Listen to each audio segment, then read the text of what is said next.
Welcome to the Tao of Our Understanding Recovery Podcast. In this podcast, we discuss mystical works of literature and how they relate to recovery. We hope you enjoy today's podcast episode. Hello, everyone. Buddy C. I want to welcome you to the Tao of Our Understanding Recovery Podcast. We're taking the podcast in a little different direction. For the moment, we're going to do some interviews. We're going to meet some of those who have been participants in the podcast. We're also going to meet others that have not been participants, but have seen the study of the Tao to really resonate with them and be an aid in their recovery. And we talk about alcohol recovery here, but it can be recovery from anything that you have difficulty surrendering to, basically. Because we found our problem is not in the problem. The problem is in us and in our lack of letting go. And today we're going to do a little different interview. I'm interviewing Dennis B. And we're not only going to interview Dennis B., but I'm going to talk about my own experience at the same time, much more than I would in a normal interview. So we're going to kind of interview each other, I guess, would be a good way to look at this. And then the future interviews hopefully will be less of me and more of the interviewees. So good to have you, Dennis. Good to be here, buddy. And it's actually interesting because I rather want to interview you. You still have more experience and more well read about this. But then again, when we go back to the Tao, it's really not about our intellect, right? Well, it's about stepping past that, isn't it? You know, it's about getting surrendering the intellect, because the knowledge I need is not in my intellect. What I need is to remember what I have forgotten. And that comes from the knowing. And you know, the Tao quote, we have, if we want to learn something, if we want knowledge, we learn something new every day. If we want true wisdom, intuitive wisdom, we unlearn something new every day. So, and we're in the process of unlearning, because we learn that when we approach this, you know, we have to approach it as totally different than any other recovery. For me, it almost killed me in approaching recovery the way I approached everything else. I'd been successful with most everything else in life other than stopping the drink.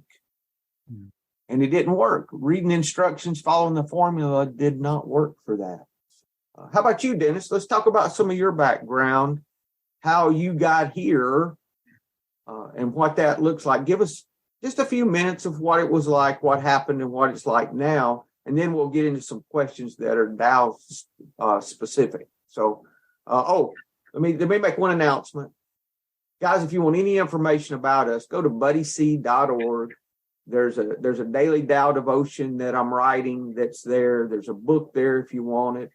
There's also, if you get there and you want a PDF copy of the latest version of the book, I'm happy to send that to you at no charge. So just email me from the email there on the website. It's buddyc.org. Check it out. If it speaks to you, maybe you can join in with us sometime. Have a Facebook group too. Lots of resources there. So make sure and check that out if this is something that interests you. Okay, Dennis, just tell us a little bit about yourself. Oh yeah, well, where to start, right? The funny thing is, this whole podcast started out of recovery, right? So I got to start with my defects somehow, how I am. I think that cuts right to the chase, right? So everything, ever since I was little, I could see some self-will run riot. And I think I would start it with in first grade. Now, you're not from the U.S. I'm not from the U.S. That's right. I don't know if people have heard it on my accent. I always joke around here and say I'm from Alabama, but you will probably realize that's not true. Clearly, I'm from Texas. That's no. Okay, I'm just joking. I am from Denmark. And so we have some cultural differences, but it's still the same. It really is. So that's not the big thing. I'll say, according to my recovery, I just am about to read the Danish version of the Big Book. And interesting enough, we didn't adopt the Big Book until 1989. And at that time, there was about 100 sober Danish people. And so to me, it's like the whole country by itself has just said, yeah, we're not really alcoholics here, even though we have a long drinking culture. So we didn't need it until then. So that was a little mind baffling to me that I found that out a couple of years back. However, like I said, it's when we were trying to narrow into the God thing right away. In first grade, I remember we had this assignment where there was 3 pictures, one from way back in the days, and then one from present time, and then an empty picture that you have to fill in yourself. And the 2 first one had a church in the end of this road, just like I was raised in a Christian school.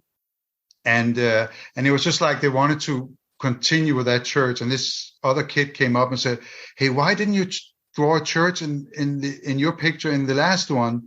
I was just firm that, I don't think there's going to be a church in my future. And now, after I've been in recovery, I think that was my way of escaping that God thing that I think is deep down in all of us now. So I was self-willed riot, and I became an addict and an alcoholic for me to cope with life. I didn't have anywhere other way to cope with it. What do you mean cope? What you mean coping when you wanted to escape, or coping to enjoy, or? Well, actually, it's interesting. Yes, it started with escape, right? But then when you're getting hooked on whatever drug it is, if it's alcohol or drugs or something, you realize that you're just triggering that allergy, and that's going to be your chase. So it's just a mental loop you're throwing yourself in. So for me to cope with other people or surroundings, I had to have alcohol in me because I was very insecure, and that shined through me, and I didn't want anybody to see. So I was building this facade that so nobody could get into that, right? So that was mainly it. And then I don't know if we're all ready to come to that. What happened? If there's any more, I don't know if you want any of the war stories. What it would give us one enough to qualify, Dan. Okay, one to qualify. I give you one of the most outrageous ones, and then you can decide if you want to edit it out. Actually, it starts with a very good friend of mine named Adam, and I met him in second grade. Adam came from Poland and didn't speak a word of Danish. But I love this guy because immediately when he came in and they couldn't speak anything, he just sat up in the window in the middle of class and would say like a chicken and look out the window. So I said, this is interesting. I like this guy. He was a straight A student, but his alcoholism took him down a little bit faster than me. So I like to hide behind him. Now, fast forward to we get in our 20s, still talking to each other. A friend of mine just died in the age of 23 of aneurysm, and he drank a lot too, left a little kid behind. And I remember getting upset because there was a lot of people at the funeral. He was out of an artist family. And there was just a lot of people. And I got I couldn't detect grief. I couldn't detect sorrow. I just went straight to anger on those people that didn't really know him. They was just showing up and crying. And it made me want to make that drastic thing. I want to feel life. So I decided to go to join the French Foreign Legion. And I mean, that's not a rational thought, but and to those people that don't know what the French Foreign Legion is, France in 18 something, there was a king and they were in war with Algeria at that time. And he formed this army of people, that was taken from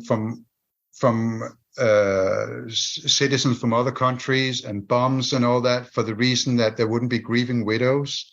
So when they went to war, He would go towards the ordinary army and say, hey, watch out. You have family to come home to. Be careful for each other. And then he turns around to the Legion and said, you came to go to war and die. Good experience with that. That was it. So it takes kind of the bottom of society and that, right? That kind of is a little weird. And they train real weird around. So it's a little abnormal compared to regular armies. Anyway, this is really not set for me to be a Rambo type or anything, but I question if I could actually take another man's life and how I would take that psychologically. Could I do it or couldn't I do it? That was a question of mine also. Anyway, the way I got down there, because there was a lot of fear involved, we had to pack up with a lot of booze, some amphetamine. How to say that? Amphetamine. That's how I say it. Yeah, we called it speed back then. We snorted. I've never been into that other ones. And then some hashish. So it was kind of an elevator ride. Now in the train down there, now my alcoholic friend is a little worse with the alcohol than I am, and he already tried it once. We were sitting in one of those coupes where you're sitting like 8 people there, and there's a hallway in the train, and there was people from Belgium, from France, and all that.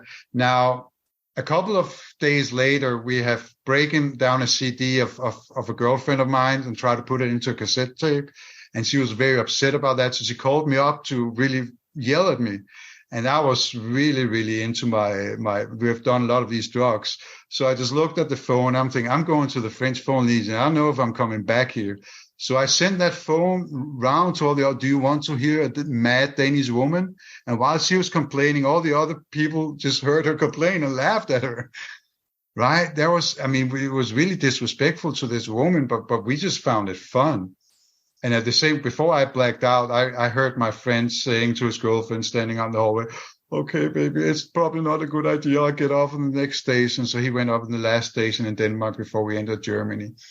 And I stayed there for less than 2 days. They threw me out before a signed contract. So I wasn't really in there, but I was outrageous, and I did some outrageous thing down there and couldn't sleep and all that. So I think God actually took care of me there, because I might not have been sitting here if I signed contract. And that's not. It's interesting how even in our most uncontrolled situations, or the highest amounts of self-will run riot, we can still see something behind the scenes when we look back. You know, it's that's the part that gets me, that we just have to accept and not question it, because we can't change that either. You know, I just have to be open to it. You know, that's the things I like to try to recognize if possible, you know? Yes. Yeah. And the funny thing was, I did see it as a God experience on the way back, kind of, sort of, because I didn't have money to get back to Denmark. I just had to go back there and say, hey, yeah, I'm from Denmark. I don't have any money. I'm going to just go on the train anyway and see what happens. And I got a stack of tickets I never heard anything from. So that was it. It was really, really a crazy behavior, right? Of not dealing with my fear back then. I think now when I see it in the rear view. Well, we know now what it is. We didn't know at the time. No. Young and dumb, right? That's it. Never knew, you know, we didn't know that. And many people go through life, you know, what we realized in recovery was that all of that adverse behavior came from a foundation of fear. Yes. Under that. And if we work enough in recovery, we start uncovering those things when we work the steps. Exactly. We're able to see more of what our motivations have been. But even through that whole process, it's like I'm going to speak to my experience, which is the other thing in recovery, is that I seem to have always been taken care of, whether I realized it, knew it, or was even wanting it. I was never out of the middle of this hand. I want to think about it that way. It never left.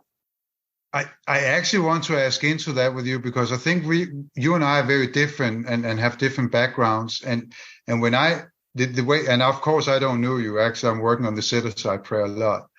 But this is how I was thinking about you. You had more control. You were easier to control. You didn't have such an outrageous Story. episode like I did there. You went to other places, right? With your background. How was your worst war story, if you could find one? Where you could really see? How was that, buddy? Thank you, Dennis. A lot of my out of control was within. It was within. I remember the first time I thought I may be an alcoholic. At the time I was already drinking 24 hours a day, and I was still in business and still making money. And I was sitting at a real estate closing. It was about 11 a.m. And I needed to sign a deed to sell a house that I was selling, flipping something. I don't even remember the circumstances around it, and I couldn't sign my name. I was like, what is this? What's wrong with me? And I'm 35 maybe at the time. And I mean, it's just no reason why I can't be able to sign my name. And what I realized was I'd been busy that morning. I'd ran out of vodka the night before, and I hadn't had anything to drink that morning. I'd been busy working, and it was a little bit of withdrawal. And I was like, wow, buddy, you've got a problem.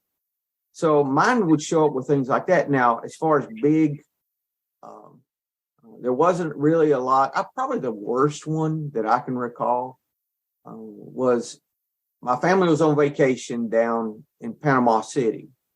We're in Northwest Georgia. I bought a lot of houses. I flipped a lot of foreclosures. So the foreclosure sale is on a Tuesday. And I always, or depending on the month, if it's the 4th of July week, so that week it could be on, or it's on Tuesday, but it could be one of the other days of the week. So whatever day it was, I would drive home by myself. I would do the sale and then drive back that evening, because the whole family went down with other families. So that was the week that everyone went and got the big condo and the penthouse in Florida. So I drove back, did my sale. That evening before I came home, I said, I am not going to stop and get any vodka on the way home, or way back to Florida. Well, I stopped in Ackworth, which is the next town south of where I was. And I start drinking.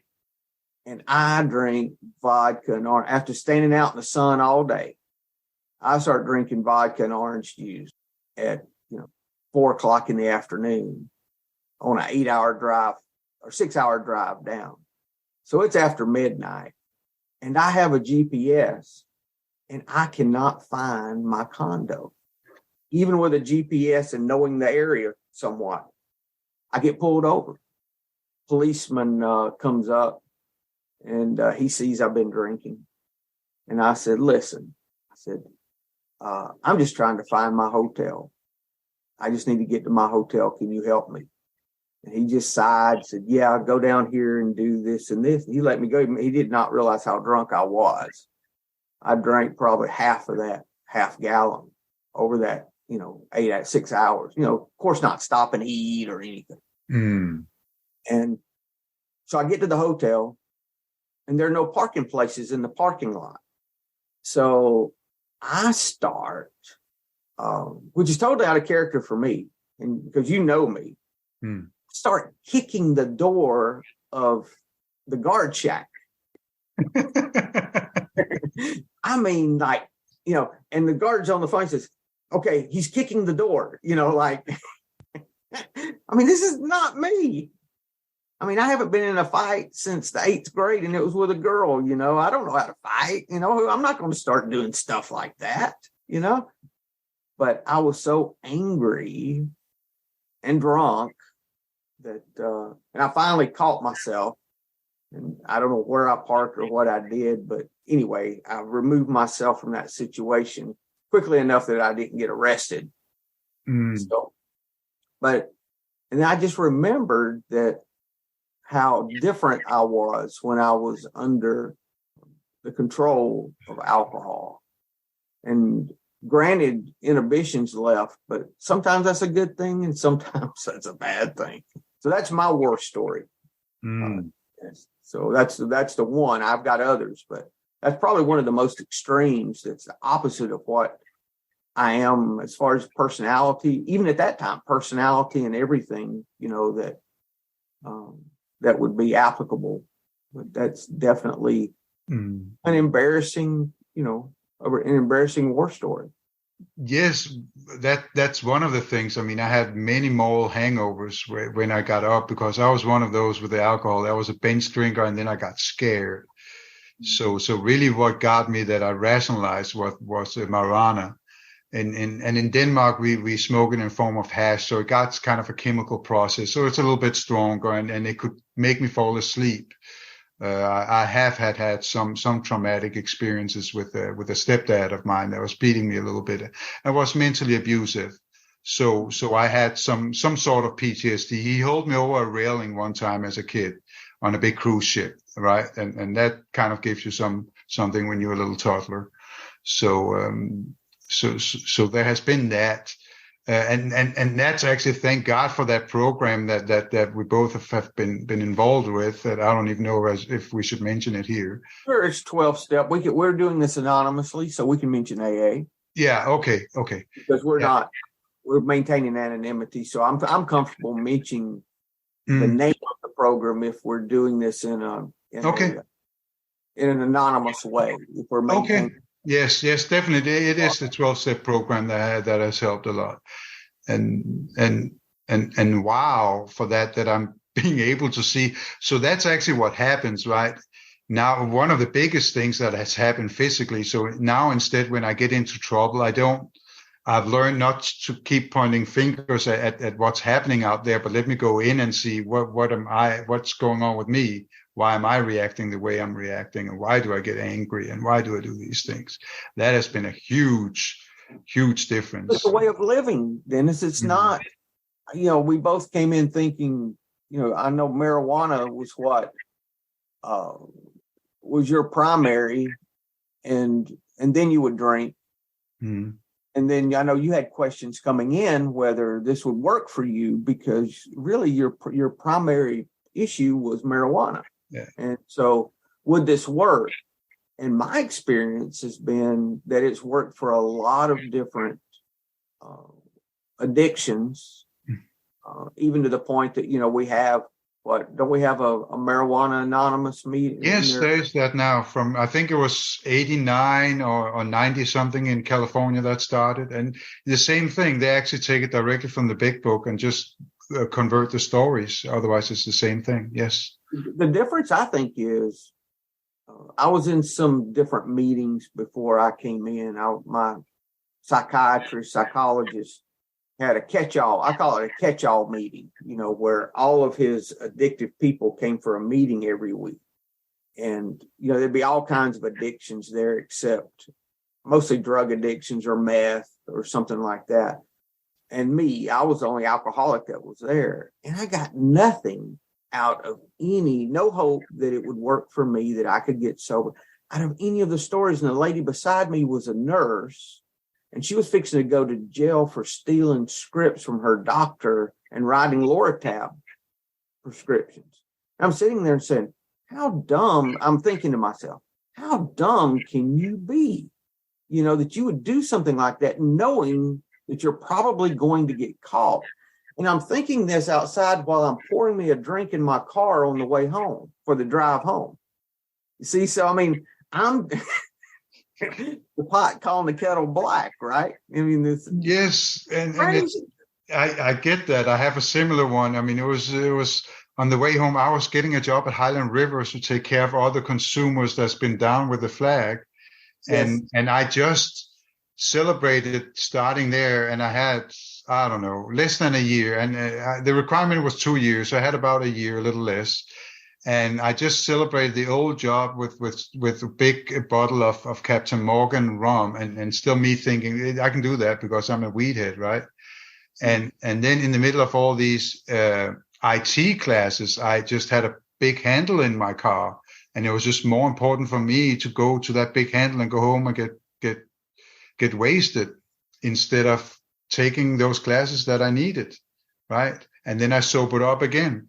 So I thought I always had some control, and that has been the biggest issue in my recovery. That's why I've been in and out of this program for 14 years, and now it's something I have. And this is weird because this is recorded and all that, and I hate saying this because after 14 years of in and out, you get to that point where you just said, what's going to be different this time? However, I have felt something different this time, and I don't know what it is, but hey, we'll see in the future if there is something about it or there isn't, right? So I'm okay with that, and I'm fine where I'm at today, and it's just amazing. And that is because of the program has led to some friends has led to the Tao, and the Tao has given me another vision of a higher power than I haven't seen before. That was amazing. And that's you, buddy. I don't know if you can, if I should say it too loud to you, but you remember when that happened, when we went up to Pine Mountain and you told me about the vinegar tasters. So yeah, that was how that started. What I found, and this is the reason that singleness of purpose is important. That's something, if you ever go to AA, they'll talk about singleness of purpose, that AA is for alcoholics. It's not for any other addiction. It's for alcoholics. And that's not to be mean. That's not to leave other people out that you don't want, to get sober. But it is vital. It is vital, or has been my experience that it's vital, that it is for alcoholics only, the AA meeting itself. And the reason I say that is because until I went to a meeting and saw someone who drank the way I drank, I did not think it would work for me. I got hope on that very first meeting that it would work for me. The first time I heard someone tell any part of their story that had the same experience I had, then it worked. And so that's why it's important. If you're in a meeting and you're trying to sober up from anything, and you say, I'm not getting any hope from this, then I would look for another meeting. I would look maybe a different branch of meetings, but I would find my community, because that's part of finding your community. I know with you, Dennis, even though you've been in and out, and I was in and out the first 5 years of my recovery, you still resonate with AA. Yes. Alcohol was enough of your issue that it made sense to you. That's one thing, and the reason why it's so important with the signature purpose, this is my opinion, of course, is that it's so important that we can relate to those that we're with, and even that if you can say that everything is a drug, that's true. It's a different animal, and that's my experience, because I've done both of them. And you want to relate to somebody where you can say, oh, so I'm always curious, what is your drug of choice? And that's kind of where you go. So, and I have both, which has also been one of the causes for my relapse. Some people call it cross addicted. I always joke with that. I heard that for somebody else. Great joke. He said, no, I'm not really addicted to crosses. I'm a Christian, but I'm not addicted to crosses. But cross addiction means that you're switching around. And I kind of saw that pattern in me when I sobered up from marijuana one time. I would relapse on alcohol, and then vice versa, because that's how my magnificent disease in my mind works. So I can just not sober up. That's how. Well, what was the Sublime song the guy was talking about, that he can't hold it against his mom when she starts smoking pot, has a drink, and then goes to the rock, Yeah, exactly. That same kind of deal. Yes. And it's important that we find our community. So, and there are lots of different meetings, as with everything that I've learned in recovery, the first thing I do is trying to figure out what I need to do. Take a deep breath, and I am powerless over blank, whatever it is. I'm powerless over finding a meeting that will help me with my pill addiction, let's say. I'm powerless over this whole deal. I am open. Show me. Yeah. I'm open. I want to be free of this. Show me how. That's It. I'll let you in on this, what happened this weekend, because I just shared this at a meeting early this morning, and I'll let you in on it. So it was an emotional meeting because one of the speakers was having cancer, and he had to sit down, and his wife was up there with him, and she cried, and he had to sit down. This was over the weekend? Over the weekend. It was a roundup. It was a roundup of some type. And a roundup, for you guys that don't know, is an event and this was an AA event with AA speakers, and there's a whole circuit of speakers that travel the country for these little pocket events all over the country. And this one happened to be in Tennessee? In Tennessee, and you have some of the big speakers, and it's not to drop any names for people and all that, but somebody that resonated with me. I always like to listen to Ralph White and Charlie P. and his wife Katie P. Was there, and he was sick. He was severely sick, and they're talking months, and he was standing there with kidney pains and had to sit down. So while working a step 3, or while talking about step 3, he actually worked it at the same time and had the ability to stay present, and that really, really resonated with me. And the funny thing was, and I'm not, Buddy, you know a little bit of me. I'm not the typical groupie that runs around and get people's autograph and all that afterwards. But I just wanted to shake his hand and say what he really, really did to me. And I realized there was a lot of other people, because people stood in a line to talk to him. They didn't know if they got to talk to him again. 40 people has offered him to give him pieces of their liver. So it was, it was a crazy thing. Just nothing but love. And you saw his wife sitting up there. He had to sit down and excuse because he thought that the audience couldn't see him, because then the speaker podium was in his way. I was so touched, and I got up to talk to him, and he cracked a joke about my shirt that I couldn't connect with my shirt. I had my Apache Warriors on it, and it says fighting national security since 1492. And he said, I have that in my garage. It's just differently. He's from Texas. And he said, it says, you can lay down your guns now. The government will take care of you. Right. So, and I resonate with that, but I couldn't make the connection because I just wanted to talk to him. And I was honest to both Ralph White and him. I said, I've been in and out for 14 years. This was the response I got from both of them. Ralph has said, like many others in this program, just come on in. Come on in, man. You've been around. And a lot of people have said that. But he didn't mean just come on into the rooms. Come to God. That was what he meant. And this is what we don't say in the rooms that much, that word that we're going to get into in this conversation in our way of finding God. And it was so soothing. I was so in the mood of surrendering. Otherwise, I would never have gone up to him. And what did I call him? Charlie P. I forget his name all the time. He was a little bit different when he wrote in my book. After that, he just wrote a sobriety date, and then he wrote 60 to 63. That's what you need to read in the big book, right? And I know what that means, right? That's it. So what a wonderful thing, all from surrendering, and that leads me back to what we're talking about in the Tao.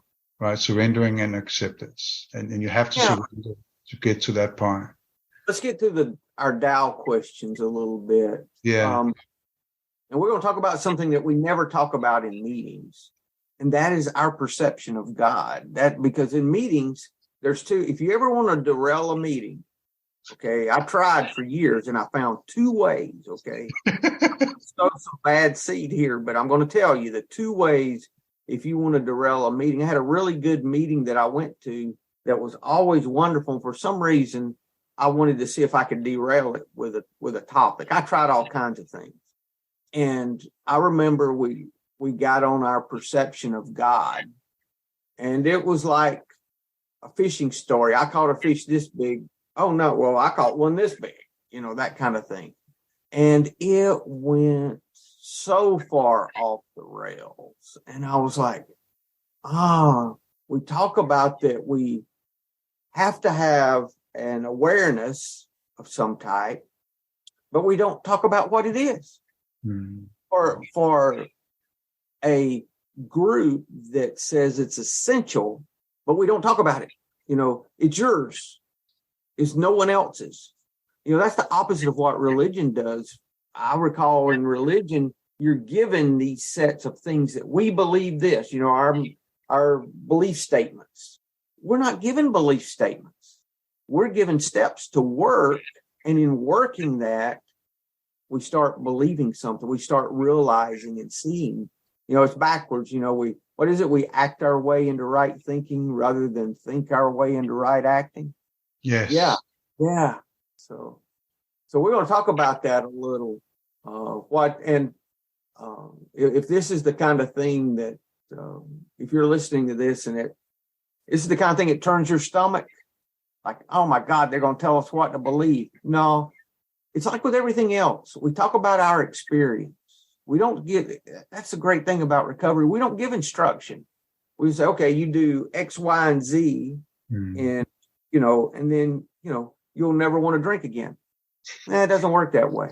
It does not work that way. We just share how we did it. And it's up to you whether if it resonates with you and it's something that helps you, great. If it doesn't, great too. We have no control over that. We don't take responsibility for that. All we do is share what's happened with us. So I'll just peg you a few questions, Dennis, and I just want to see how these. We talked about your background. You were raised Christian, correct? Yes. Well, yes, I was raised as a Protestant, and it's kind of interesting. I went to a Catholic school, but they just split it up in the religion hours, and my mom was very laissez-faire with it. She was just like, this is just what you do, and you have to be confirmated. I don't care, and I honored that. Even that I had a kind of that still misbelief from whenever I heard Genesis in a very young age. I said, no, I don't think that a woman is created by a man's rib. I don't think that really happened, right? So I had these questions where I said, and me, I love barbecue ribs, and I would not give up ribs. Yes, that I never heard that before. That's a good. I gotta write that one down, buddy. That's good. And the resurrection. How do you say that? Resurrection from Jesus. I also had big questions to that. I said, no way that happened. There has been somebody from the disciple that did that. So I guess I kind of taken the Jewish approach on that one, that he was one of us. He was an ordinary human being. However, then I learned something else where people are splitting it up like Jesus Christ. There was Jesus, the human, and then Christ, the Christ side of him, his awakening, right? So for me, he was just simpler than that, Yeah, that was it. For me, he was just another Buddha. And that's probably how I still look at it, right? And we don't have to do that competition anymore that everybody is doing, where we play us against them. And that's actually where the Tao is very, very good at not going in and doing that. Okay, so when you heard the Tao, which is Tao, what does that mean to you? Some people say the Tao is another name for God. They say, do you have a quote that talks about that? I have a quote, and I've actually paraphrased that quote because I didn't remember it. So I put it in my journal and I paraphrased it on my first start of my new journal. However, I have a quote, and I heard this from Eckhart Tolle because he had a whole session on the Tao. And, I like the spiritual mouse, as you call him. I prefer the enlightened Mr. Bean. That's how I see him, always with that vest and that on. Right? I have to listen to his session on the Tao. Actually, I've listened to some of his stuff on that.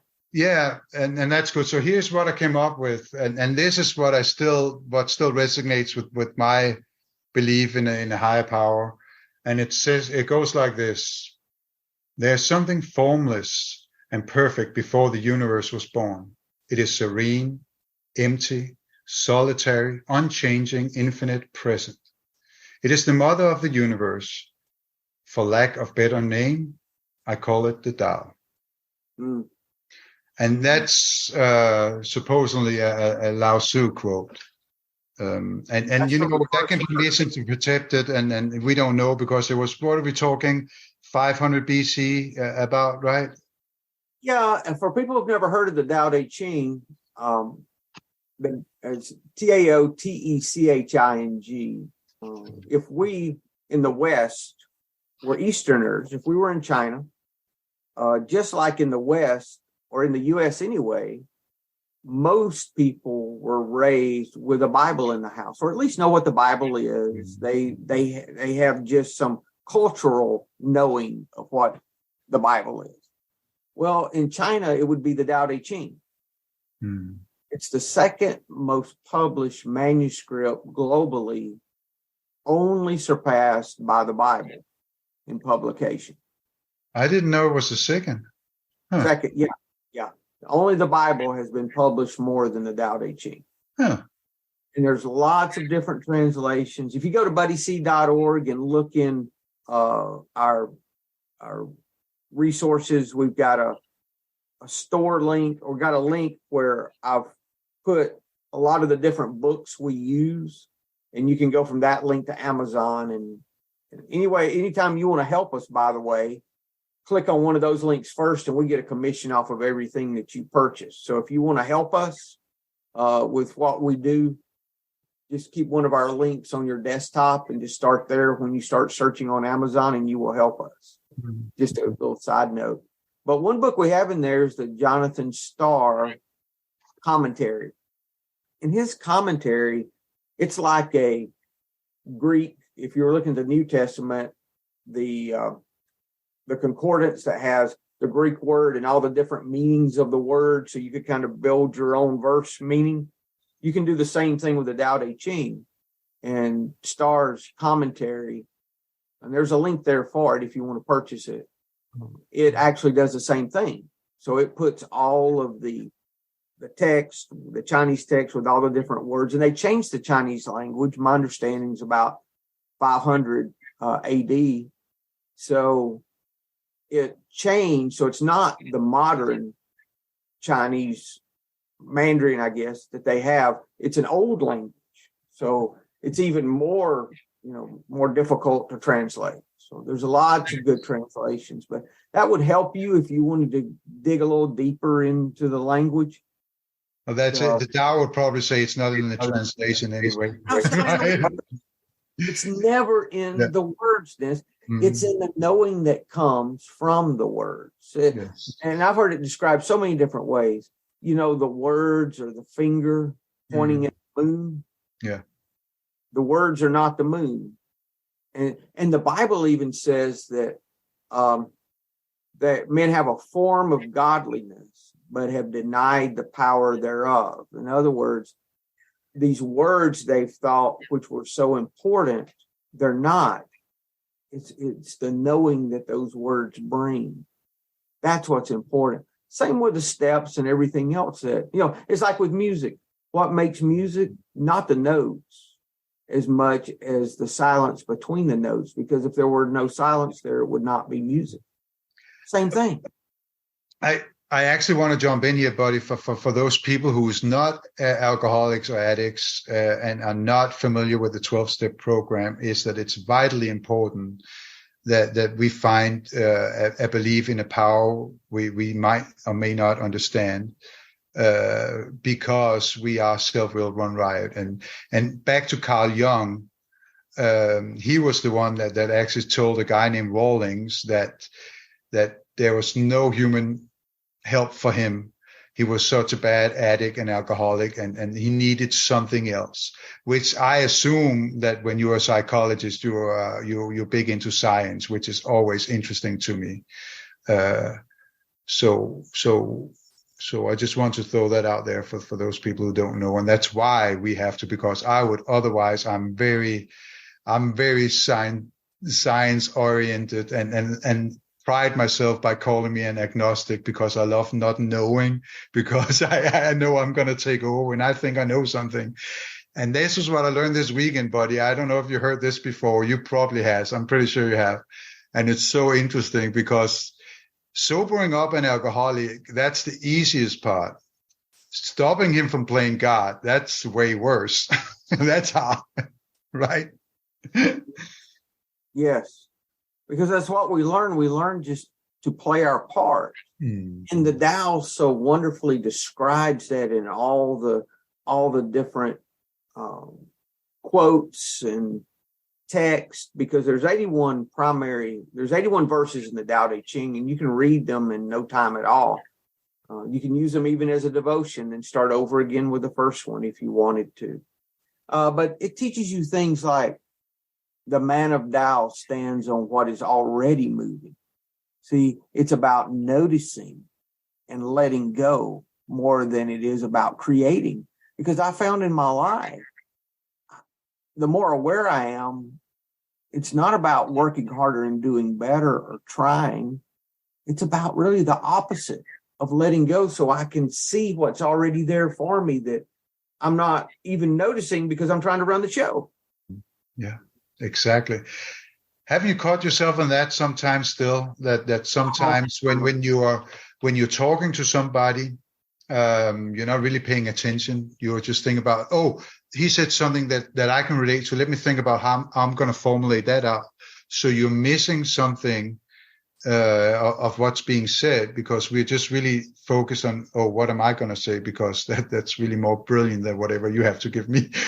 I was sitting in a meeting one time, Dennis, and I was thinking, this is before the pandemic, and it just came to me that if I would do this practice, what I'm fixing to say, that it would open up all kinds of things for me. And it was go around the room. I'm sitting in a meeting. I go to maybe 2-3 meetings a week. Sometimes I go to one a week. Most of the time, at least one a week. I will open my heart to the person. Let's say that you were the first person around the room, Dennis. I would say inwardly, I open my heart to Dennis. I send Dennis love. How can I help Dennis today? And what I didn't realize, those are the 3 treasures in the Tao Te Ching. I think it's verse 67. Those are actually the 3 treasures that we're to guard with all of our heart. I had to cough when you said that. Say those 3 again, buddy. I'm sorry. I was coughing. And you can describe them so many different ways, but compassion is one of them. Yeah. So I said, I send Dennis love is one of those. First I open my heart to the person.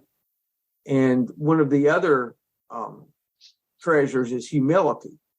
And I have to be humble to open my heart to you because I prefer the opposite. I prefer to think I know what's going on. Why should I open up to this person? Yes. So open your heart and sending love with humility. Is that... And the next one is, how can I be of service? Okay. And the third treasure can be translated as frugality or moderation.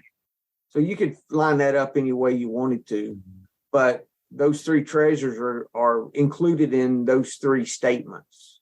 Now you mentioned some more ones, and I'm getting confused easily. you say stop thinking. Open my heart to Dennis. Yeah, open my heart, and what sending love is the same. Send love. Yeah. And then how can I be of service? And service is the third one. Yes. Okay. And then you can have humility and all those things. All that stuff fits in, but I did not realize that the 3 treasures can be matched to those things.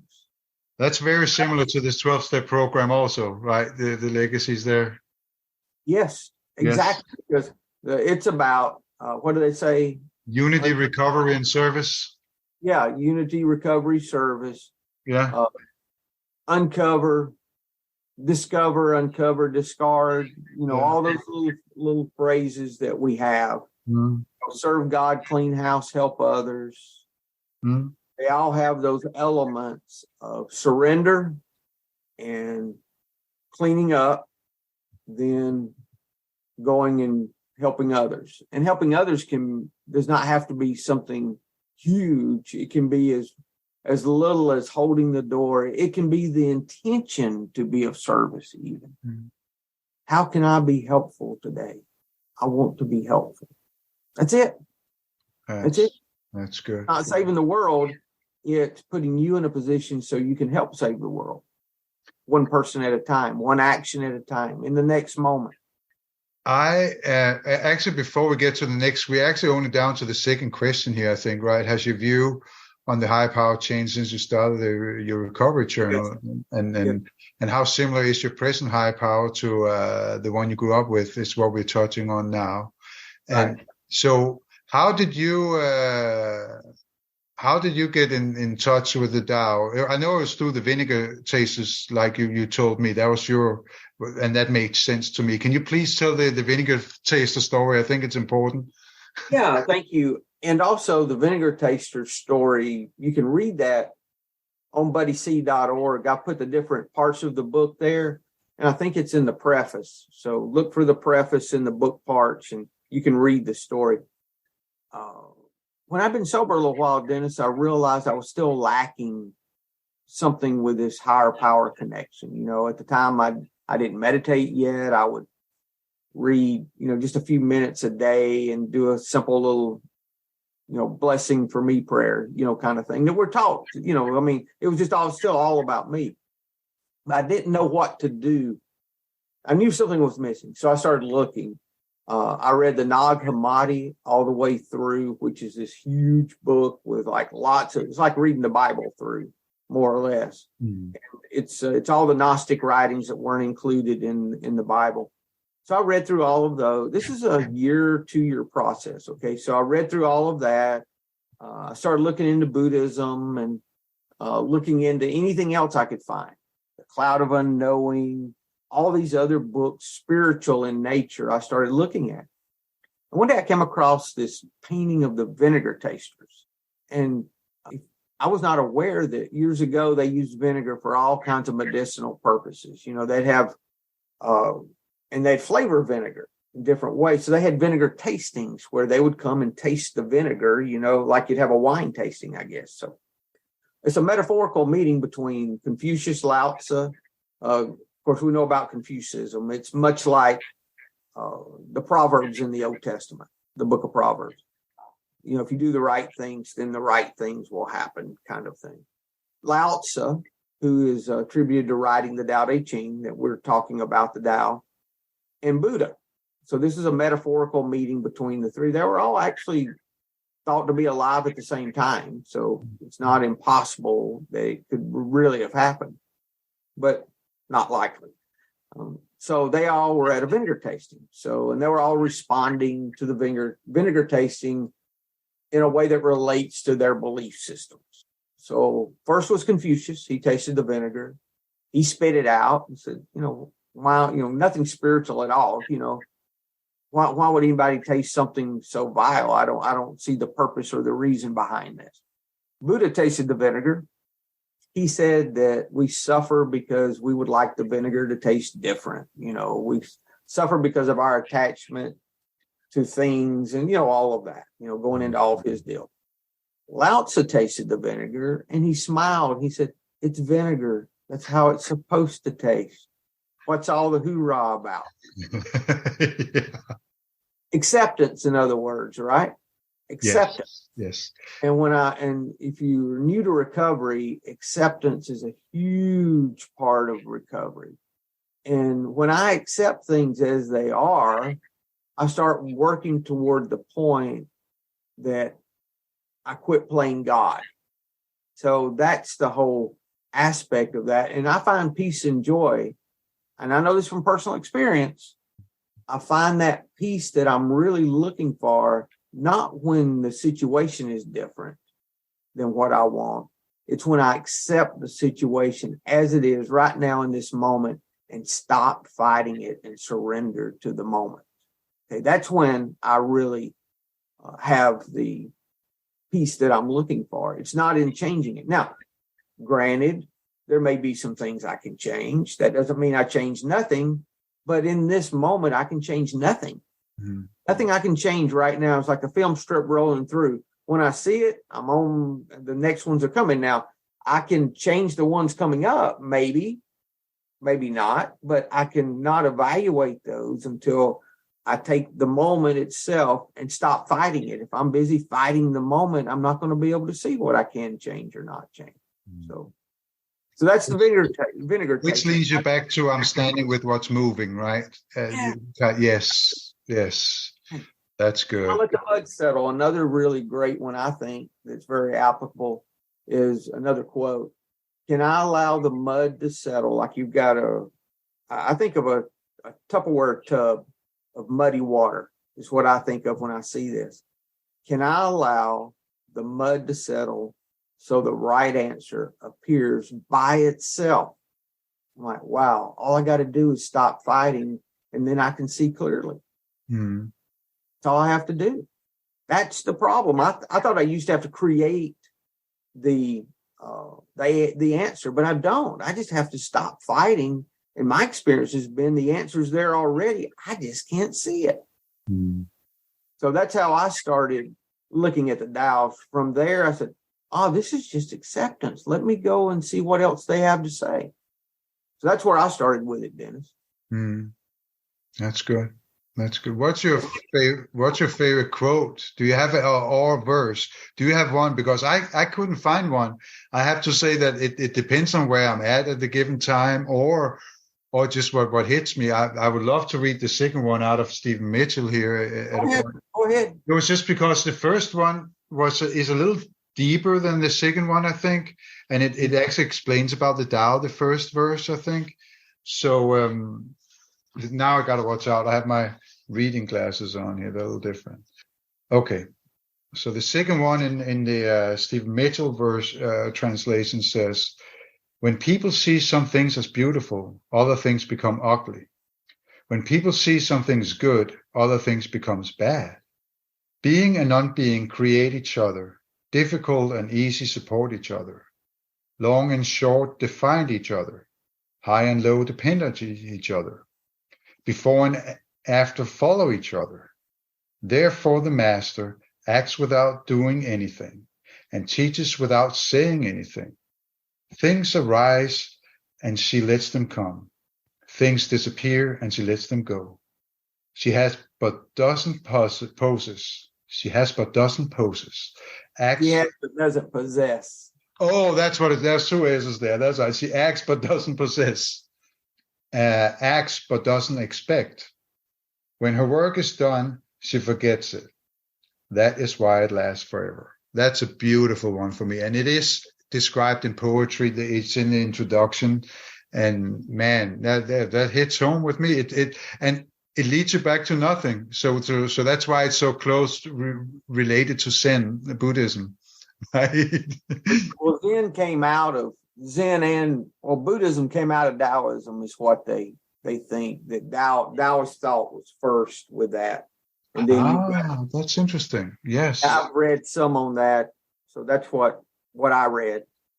But it's interesting here too, Dennis, with this, it lasts forever, not because she works to make it last.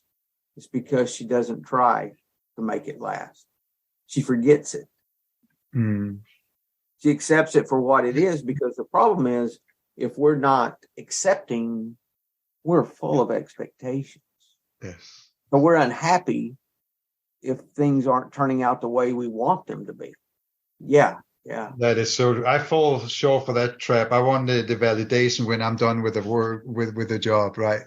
Instead of just, yes, that's it, right? I say, hey, look what I did. And I see a lot of people in my field in construction and carpentry, and I've actually stopped with that, where they go, oh, look at these pictures. And I want to see yours. I don't have any. Which is a bad promotion, because that's how people get into it, but that's okay too, right? So, there's got to be a balance there, and finding that balance can be difficult. But for me, I try to err on the humility side of that rather than the promotion side. Back to that attraction versus promotion that we hear so much in AA. Yes, exactly. And that was, you can say that's the same thing. That's the same way I got into Tao. It was not because you promoted it to me. You just told me the vinegar flavor. Said, yeah, that makes sense. Why would you strain off to what your idea of how vinegar tastes? I mean, it's vinegar. Yes.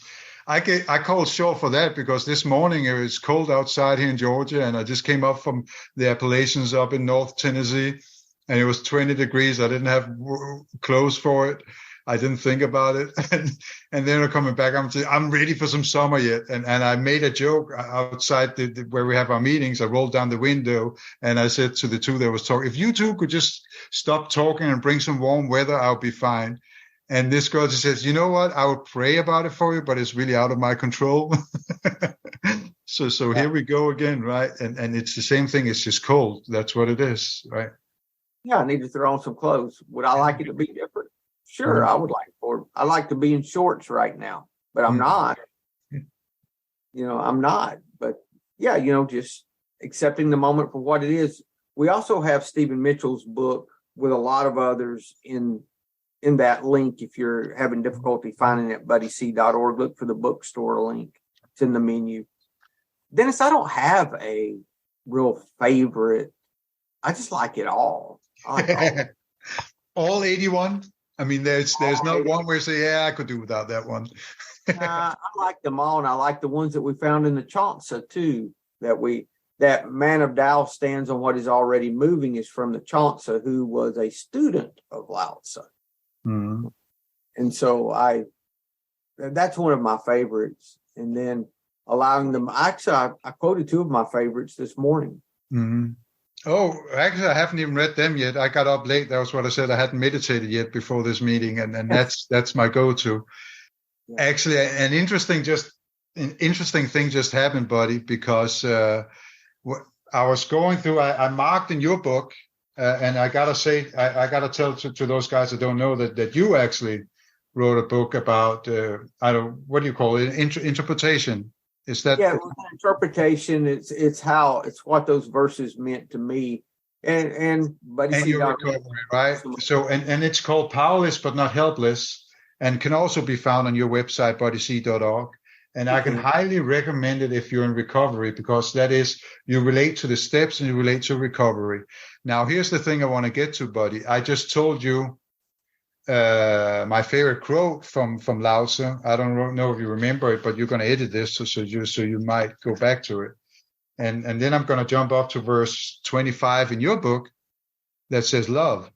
And let me read this out for a little bit, and then you'll see the similarity between that and the Lao Tzu quote.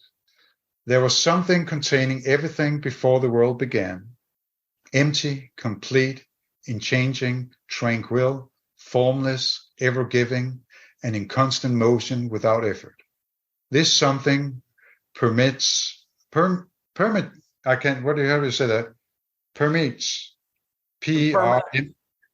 me look. Hold on. I didn't have it open. I'll open it. Permeates. Okay. Permeates everything, accessible everywhere. Mm-hmm. If I were to impose a name, I would call it the Tao, the way, or higher power. So you actually explain what the Tao kind of means in Christian terms or in the Tao terms right there by saying the way or higher power, right? And that's also recovery lingo. We use higher power there. This way is functioning everywhere, ever flowing, and always returning. Man follows earth, earth follows the universe follows the way always follows the nature of love. These four are the great ones. They naturally follow each other in a continual harmonious dance of love. 1 second I think I will call this something love. Yes. Right? And we have talked about that for a while with why don't we just, what if we change the word God for love? And that's in the Bible too. He's love, right? God is love is what First John, I believe it's 1 John talks about that. Yes. So actually, and I think that might be I guess that might be why I marked it. That might be my best words from your book. And you got that from the 25th verse of Tao Te Ching. Yeah, I just read them and meditated on them and said, what would this mean to me in my recovery? Because we'd already gone through all of them and we looked at them all the time. So, and that's what came out of that, or these 81 verses. But so what was your God belief in the beginning? Let's talk about a little bit with you how that's changed.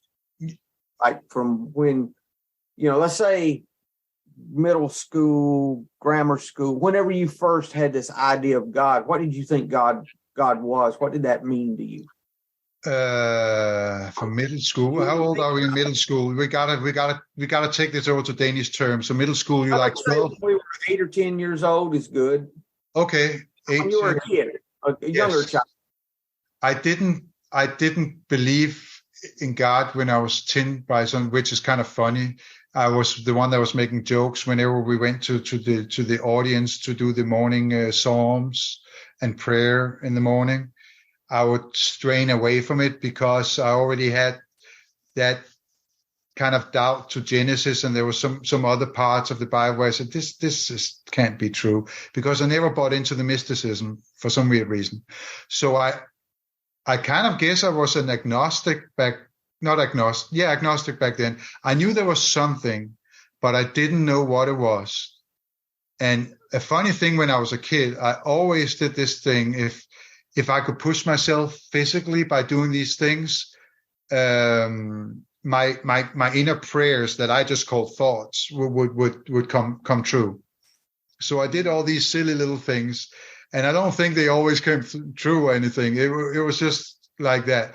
However, this is a funny, true story, though. Since I was in a Catholic school in 9th grade, we had to go down to Rome and see the 7 big churches.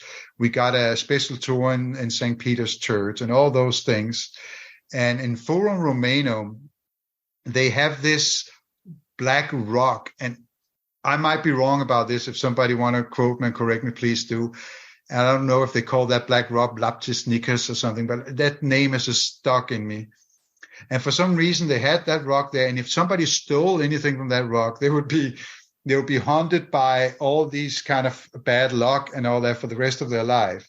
Now, Adam, which is dead now, by the way, suffocated in his own vomit. He was an alcoholic, right?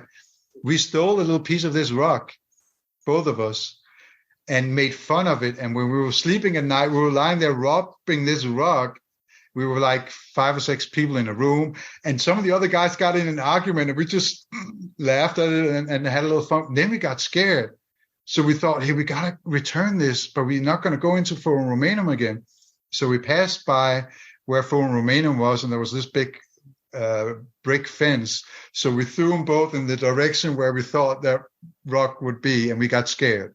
We simply got scared. And you can see how our lives kind of turned out with our alcoholism and drug addiction. Hey, maybe there is something with great belief in some sort, right? So that was belief, and it's definitely with what we believe. If we buy into that, yes, there's an element there that I don't understand, but I believe there's something there. I'm open to what. So that was kind of my belief, and you can see my fear kind of led into that belief, because if I didn't believe it, I wouldn't have thrown that rock back and being afraid. But something happened when we did that action, like 2 kids would do, and we were 16 at the time. So I don't know if that explains what I believed in and my agnosticism. And by the way, for those that don't know, with agnostic, it comes from the belief Gnostic means knowledge, and agnostic means without knowledge in Latin. That's where that comes from.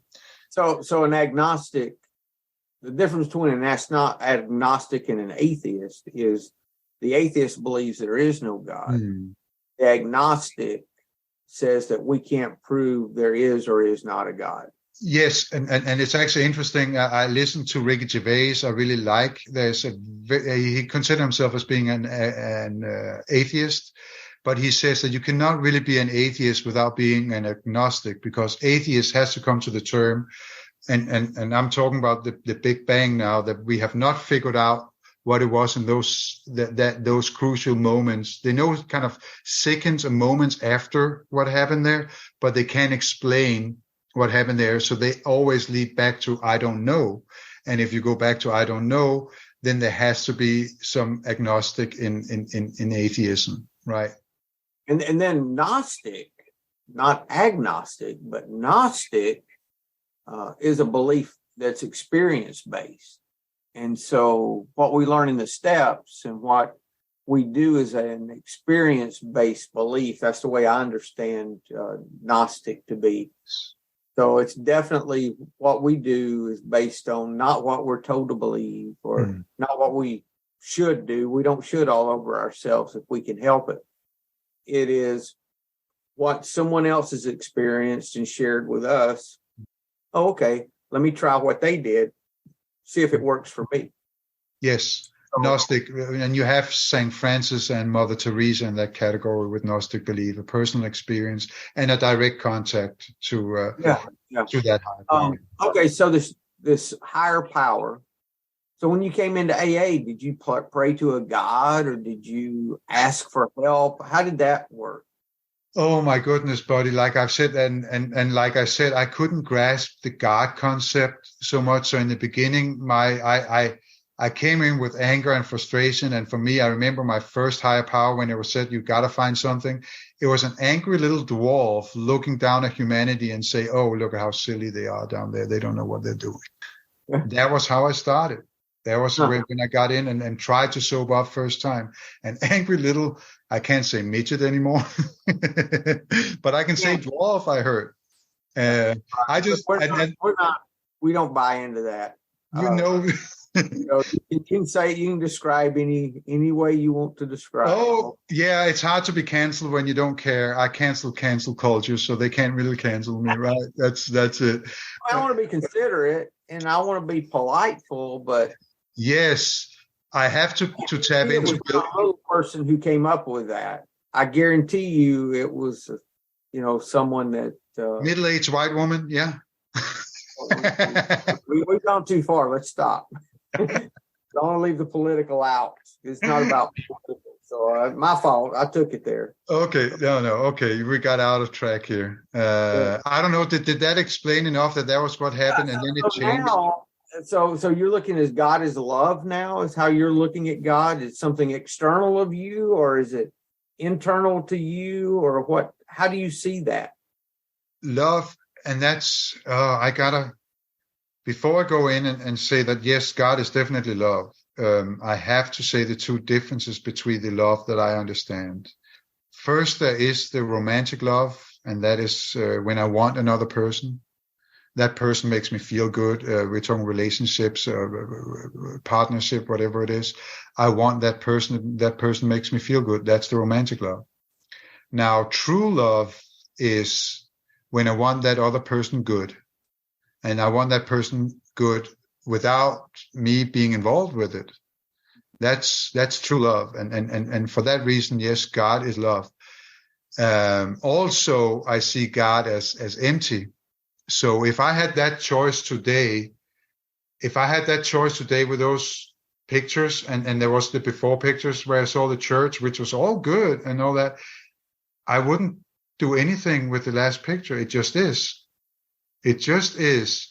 And it's unexplainable, so I don't need to put anything in there. That's what's so beautiful for me. And an interesting thing is I really bought into Katie Byron, I think, is that her name? Right. Stephen Mitchell's wife? Yes. Yes. Remember when we did that study? And it's called The Work.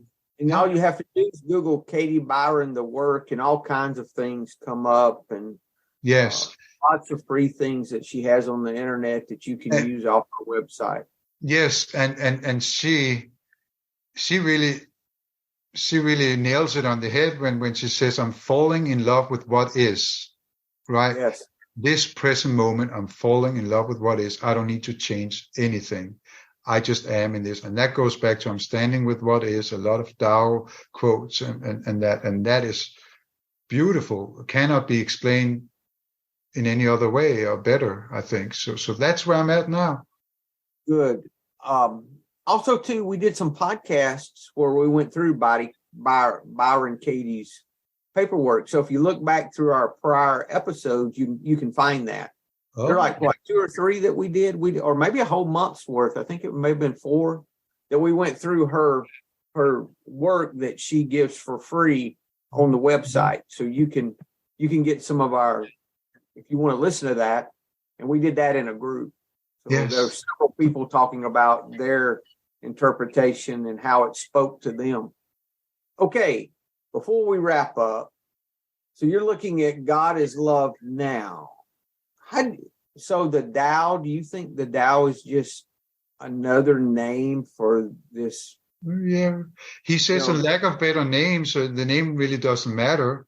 I don't care to call it Tao. That I could do, but I like the emptiness better because then it's open to whoever, however they want to perceive it. Because it seems like everybody that's seeking a spiritual life needs some kind of human figure or something earthly, materialistic figure to get to that point, right? And the Tao is probably the best one. Yeah, huh? It starts there, and it moves within for me, so that I realized that was just opening an inner door that was already there that I didn't know. I used to think God was out there and I was here, but that shifted to where now it's more of I am just a drop God. Just like we're all like a drop out of the ocean. Bhakti calls it that we're all drops out of the ocean of love. Yes. So and the other thing I like about that, Dennis, it helps me, this oneness that we're talking about. Let's say your hand had some consciousness to it, and it's talking to the other hand.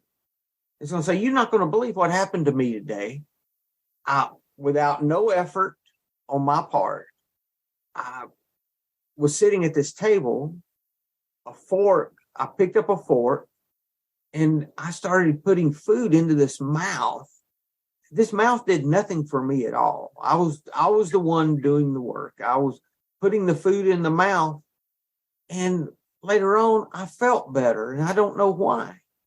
So it's the same connectivity that you're talking about, in that the same way the hand does something that doesn't appear to help the hand really helps the hand. And our connection is such that the same thing happens. They found, I did not know this, if you go into a forest and you plan to cut down a tree, let's say, that tree automatically, when the decision's made, or if the tree is dying, either one, that tree automatically starts taking all of its nutrients and delivering the nutrients through its roots in the direction of the trees that need it the most, not just, in general, just doing that as part of in other words, there's an intelligence there. Same thing happens when a decision is made to cut down a group of trees, let's say for development or pulpwood or whatever. When the decision's made to do it, the trees automatically start giving away what they have. Life is a wonderful thing, right? All connected. That's just showing the connected, or the idea of when you talk to your plants and say good things about your plants, they grow better. Yeah. How in the world does that happen? Why does that work? All those things that we learn, that have to do with our connectedness. Or I live at a lake and I see the birds fly by and they're all flying together and they all move together like one. This is something that's not understood. We don't know why they do that. Can't be explained, but they do it all the time. It's that oneness that we don't understand. So yeah, that's where I go back to, Dennis, is that we're all one and we just don't understand that. When we help someone else, that's why Christmas is so popular for a lot of people. The Christmas spirit, in quotes, it's the only time of the year they experience doing something for someone else. So they feel good and they wonder, they don't know why they like the Christmas spirit. That's what it is. Yes. I just when we go back to the word the Tao, I think it's also important to say that it doesn't mean God. I think it's translated like it's supposed to mean the book of the way, right? So Tao means the way. It's the book of the way of virtue. Day, Te is virtue. King is book. Tao is a path. So you could say the Tao to my car is the path to my car. Mm. So the word Tao is not the spiritual aspect as much as the word day, Te. Day is virtue. So it'd be the love. So it's the book of the path of love. Really. So there it goes. That was not in the beginning of Stephen Mitchell. He just mentioned the way. So that's actually good. I like that. But the way of what? Yeah, the way of what? Yeah, that's true. It's the way of virtue, though. And what's so interesting to me also, because he does mention the duality enough, but when you get to the Tao, you get beyond that. Won't you say that you're not affected by the good or the bad, and all that there is that place that we can all find. There's within us, and there's before the universe was born, that we just read a couple of times here, and that is really it. And I can even feel it when we talk about it. That it gives me, So, any other questions we didn't cover? I think we. Well, there was just the recommending podcast. Yeah, I recommend the one that you closed, buddy, our recovery podcast. But it'll be back. It's just taking a different phase right now. Okay, good. And this is resonating so well. You're the first one I've recorded. This is resonating so well. I'm thinking that we'll continue with this format for a while. We might throw in a few meetings. I'm just going to be flexible with it, but it's not stopping. I just didn't know how to. I thought we needed to make a change, so I said, let's just stop and see what happens. And sure enough, I said, I need to start doing interviews. I think people like interviews. I'm telling you, I drove up to Tennessee, 4-hour drive, one with one person and the other one with one, and I learned a lot. On the way back, I only get to talk like 10 minutes, but I listened to a guy that really needed to tell his story for 4 hours. And that was pretty cool that I was even able to do that without banging my head towards the door, because normally I wouldn't need. I mean, we hear it a lot, right? So, and what a beautiful relationship we can find when we're just opening up to another human being with true love, and not that romantic love. What can I get out of this? Right? That's interesting. Yeah, our response can tell us too if we're where we're at with that, because a big question is, well, how can I do it without, how do I know if it's real love or not? How do I know that I'm not just doing something for my benefit? Well, just take the action anyway.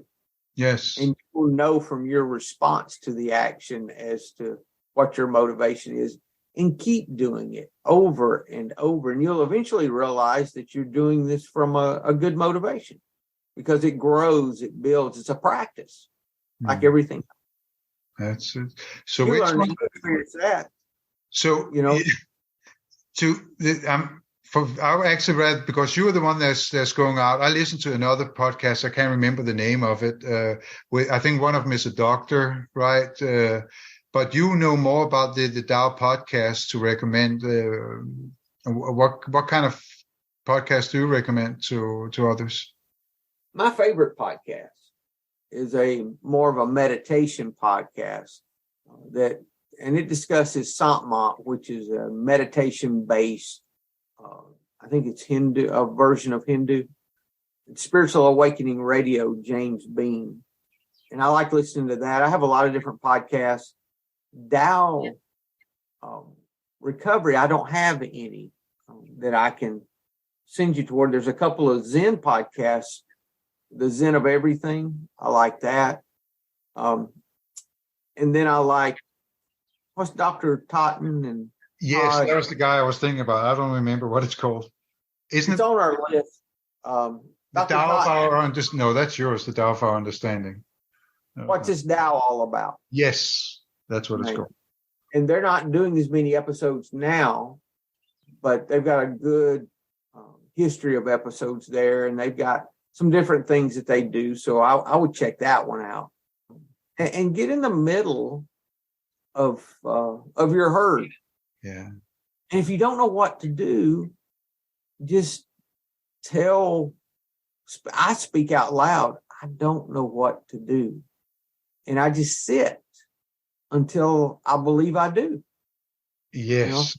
I think actually that is what Tao has helped me to. I meditated before we got into this, but really, and when you're feeling bad, just sit still and be okay with feeling whatever bad feeling it is. I mean, even if it's anxiety, if you have depression, whatever it is, allow that to happen. That's the way out of it for me, right? That's one of the things. And then of course we have other tools. So any closing remarks, Dennis? Anything you want to leave with everyone? Or well, I just want to, again, more Tao-related books than I do, but in recovery, powerless but not helpless. Remember the first time I was trying to promote this for you? What was it I said? It was just something that was really, really demoting instead of promoting. Powerless but not helpful. That was what I said. Of course, powerless but not helpless is what it's called. Powerless but not helpless is an amazing recovery tool. And then all the others. I don't, Well, and also, guys, if the Tao resonates with you, I do a free devotion that I'm writing that you can sign up for at buddyc.org. And if you want a PDF copy of the book, and if that would help you more or just like it, email me and I'll be happy to send you a PDF copy, no charge. Thanks, my friend. I appreciate you being here, and we'll catch up soon. Thank you, buddy. Yes. Bye. Hello, this is Buddy C. I wanted to make you aware of several recovery-related resources that I've posted in the episode description. These resources include a list of recovery podcasts, a free sober meditation app, daily recovery email, shared Google recovery calendars. Hope you put some of these resources to use and have a great week.